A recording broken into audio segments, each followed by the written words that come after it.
Health insurance போடலாமா அப்படின்னு கேட்குறாங்க.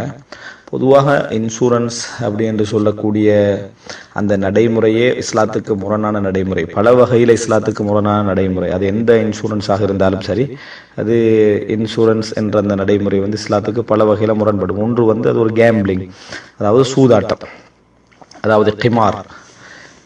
என்ன காரணம் அப்படி என்று சொன்னால், சூதாட்டம் என்பது 100 பேர் பணத்தை போட்டு சான்ஸ் யாருக்கு படுதோ அவர் கையில் எடுக்கிறது தான் சூதாட்டம் என்றது.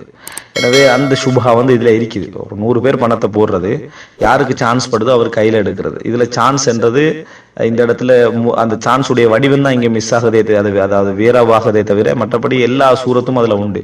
எல்லாரும் பணம் கட்டுறது வருஷத்துக்கு 1000 ரியால் 2000 ரியால் கட்டுறாங்க. அல்லது இலங்கை பணம் ஒரு 10,000 20,000 கட்டுறாங்க. ரூபாய் அடிப்படையில் சொல்றேன்னா 20,000 10,000 கட்டுறாங்கன்னு வைங்களேன். வருடத்துக்கு என்ன செய்யறது? யாருக்கு அடிபடுதோ, யாருக்கு ஆக்சிடென்ட் நடக்குதோ, எவனுக்கு நோயில் விழுறாரோ அல்லது எவனுக்கு ஆப்ரேஷன் தேவைப்படுதோ அவருக்கு சான்ஸ்காரங்க, அவருக்கு இந்த பணமெல்லாம் அவருக்கு போயிடும். ஒரு வருஷத்துல அது எக்ஸ்பைரி ஆகிரும். நீங்க கட்டின பணம் அது அவ்வளவு அம்பேல் தான், அது திருப்பி என்ன செய்யாது, அது வராது. அதுக்கு அடுத்த வருஷம் மறுபடியும் நீங்க கட்டுறீங்க. அதுக்கப்புறம் உங்களுக்கு சான்ஸ் பட்டுச்சுன்னா அவரோட பணமெல்லாம் சேர்த்து உங்களுக்கு என்ன செஞ்சிடும், வந்துடும். இப்படித்தான் இதுல பெரும்பாலும் ஒரு 10% 20% பாதிப்பு ஏற்படலாம். ஆனா 80% அடிச்சுட்டு போறது யாரு அப்படின்னு சொன்னால், யார் இந்த சூதாட்டத்தை நடத்துறாங்களோ அவங்க தான் அதை என்ன செய்யறாங்க, அதுல வெற்றி பெற்றுக்கிட்டு போறதை என்ன செய்யறோம் பார்க்கிறோம். எனவே இது தெளிவாக விளங்குது. சூதாட்டத்துக்குரிய அந்த டோட்டல் வடிவம் இதுல இருக்குது. இரண்டாவது அதாவது வட்டி, அதாவது சுபஹத்துர் ரிபா இதுல இருக்குது. குறைய கொடுத்து கூட எடுக்கிறது. நீங்க அதாவது 1000 10,000 20,000 என்ன செய்றீங்க, இதுல போடுறீங்க. 80,000 என்ன செய்றீங்க, எடுக்கிறீங்க. அல்லது 90,000 என்ன செய்றீங்க, எடுக்கிறீங்க. அப்படி எடுக்கிற நேரத்துல குறைய போட்டு கூட எடுக்கிறீங்க, குறைய போட்டு கூட எடுக்கிறீங்க. எனவே அதாவது நீங்க குறைய போட்டு உங்களுக்கு அதே நீங்க போடுற அமௌண்ட் தான் கிடைக்கும் என்று சொன்னா ஒரு நாள் நீங்க போட போறது இல்லை. நீங்க போடுற அமௌண்ட் தான் கிடைக்கும் அல்லது அதுக்கு குறையத்தான் கிடைக்கும்னா ஒரு நாள் போட போறது இல்லை. நீங்க சான்ஸ் பாக்குறீங்க என்னத்துக்குன்னு சொன்னால், கூட எனக்கு பயன்படுத்திக்கலாம். கூட பயன்படுத்துறலாம் யார பணம், இன்னொருத்தண்ட பணம், இன்னொருத்தருடைய பணம். அப்ப எனவே இது இதுல வட்டியுடைய அந்த பகுதி இருக்கு. நல்ல முறையில புரிஞ்சுக்கொள்ளணும். உங்களுக்கு தரப்படுற பணம் இன்னும் உங்களை மாதிரி யார் பணம் போட்டு அந்த வருஷம் ஏமாளியாக போறானோ, நஷ்டமடைய போறானோ, அதாவது கைவிரிச்சு நிக்க போறானோ அவன்ட பணம் தான் வரப்போகுது. அதாவது உங்களை மாதிரி போட்ட ஒரு 30 பேர் பணத்தை நீங்க அப்படியே என்ன செய்ய போறீங்க, யூஸ் பண்ண போறீங்க. ஆனா அவனுக்கு அந்த வருஷம் என்ன செய்யல, அது கிடைக்காது. ஏன்னா அவன் பாதிக்கப்படாம இருந்திருப்பான், பாதிக்கப்படாம இருந்திருப்பான். அவனுக்கு அந்த மாதிரி ஒரு சிச்சுவேஷன் வந்திருக்காது. அதுல அது கிளைம் பண்றதுக்கான நிபந்தனை வச்சிருப்பான். உங்களோட பணத்தை நீங்க கிளைம் பண்றதுக்கு 1000 நிபந்தனை வச்சிருப்பானு. அந்த ஒரு நிபந்தனையில அவன் அடிபட்டு பேத்துருவான். அன்றைக்கு இன்சூரன்ஸை டோட்டலா கேன்சல் ஆகக்கூடிய வாய்ப்பு இருக்குது. விளங்கிட்டா? அவ இது மாதிரியான விஷயங்கள் அடிப்படையில் இது என்னது கூடாது. 2. மூன்றாவது இன்னொரு வகையில் நீங்க பாத்தீங்கன்னா, அதாவது ஷுரூத் பாத்திலா, மோசமான நிபந்தனைகள் அதாவது வச்சிருப்பாங்க. உங்களோட பணத்தை நீங்க கிளைம் பண்றதுக்குன்றாலும் கூட அதுக்கு பல நிபந்தனை செஞ்சு வச்சிருப்பாங்க. அப்படி வைக்கிறதுக்கான காரணம், அட்லீஸ்ட் நீங்க உங்களோட பணத்தையாவது அதுல எடுக்கலாமான்னு கேட்டா எடுக்கலாது. உங்களோட பணத்தை கூட எடுக்கலாத அமைப்பிலான சில நிபந்தனைகளை வைத்திருப்பார்கள்.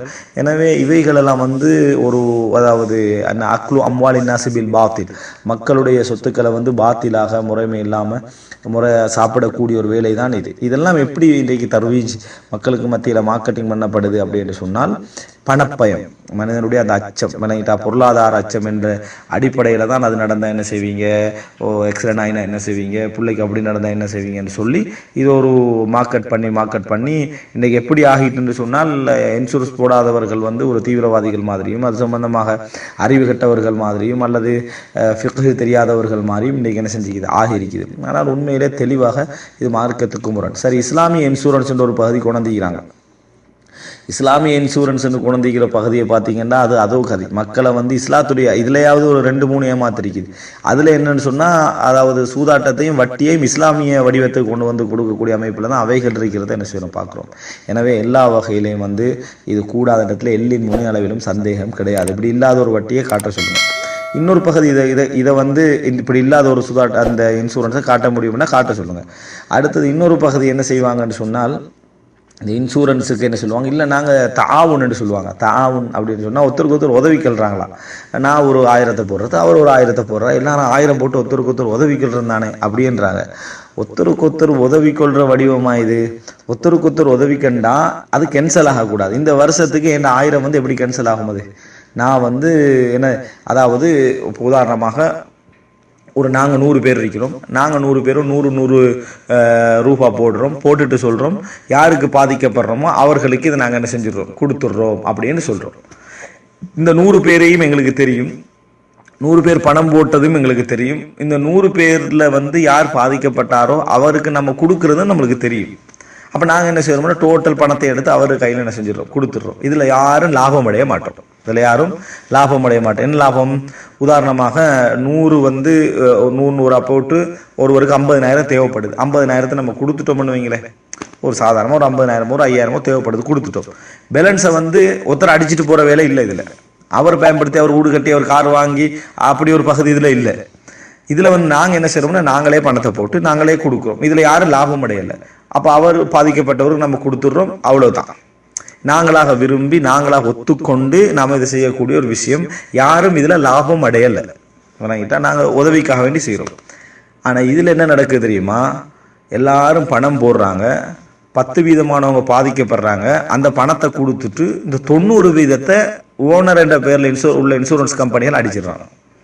விளங்கிட்டா? இன்றைக்கு உங்களுக்கு தெரியும், இன்சூரன்ஸ் சின்ன சின்ன குட்டி குட்டி கம்பெனிகள்லேருந்து மேலுக்குள்ள கம்பெனிக்கு பார்ட்னர்ஷிப்பில் போகுது. விளங்கிட்டா? அதில் ஒரு பங்கு இதெல்லாத்தையும் கலெக்ட் பண்ணி மேல் கம்பெனிக்கு கொடுத்துருது. அவன் அதுக்கு மேல உள்ள கொடுத்துட்றான், அதுக்கு மேல உள்ள அவன் கொடுத்துரு. உலகத்தில் பெரிய இன்கம் உள்ளவனா பெரிய பணக்காரனாக இன்சூரன்ஸ் கம்பெனி ஓனர்ஸ் மாதிரி தான் என்ன செய்கிறாங்க, இருக்கக்கூடிய லெவலுக்கு என்ன செஞ்சு இது மாறி இருக்குது. எனவே இது ஒரு பெரிய சூதாட்டம், பெரிய வலைப்பின்னல நடந்துட்டு இருக்கக்கூடிய ஒரு மோசமான ஒரு சப்ஜெக்ட். இதை வந்து மார்க்க ஆய்வுகள் பண்ணி அதை செஞ்சு எந்த வகையிலும் இதை ஹலால் என்று என்ன செய்ய முடியாது, சொல்ல முடியாது. அப்படியே நம்ம ஹலால் என்ற வடிவில் இந்த இன்சூரன்ஸ் ஒரு பகுதியை கொண்டு வரமாக இருந்தால் அது ஒரு நாளும் இந்த பேங்க்ஸோ அதாவது இன்சூரன்ஸ் கம்பெனிகளோ எதுவும் தக்காஃபுல் சொல்லக்கூடிய எதுவுமே இதை என்ன செஞ்சுக்கலாது, அங்கீகரிக்கவே முடியாது. ஏன்னா அதில் எந்த வகையிலும் அவங்களுக்கு லாபம் இல்லை.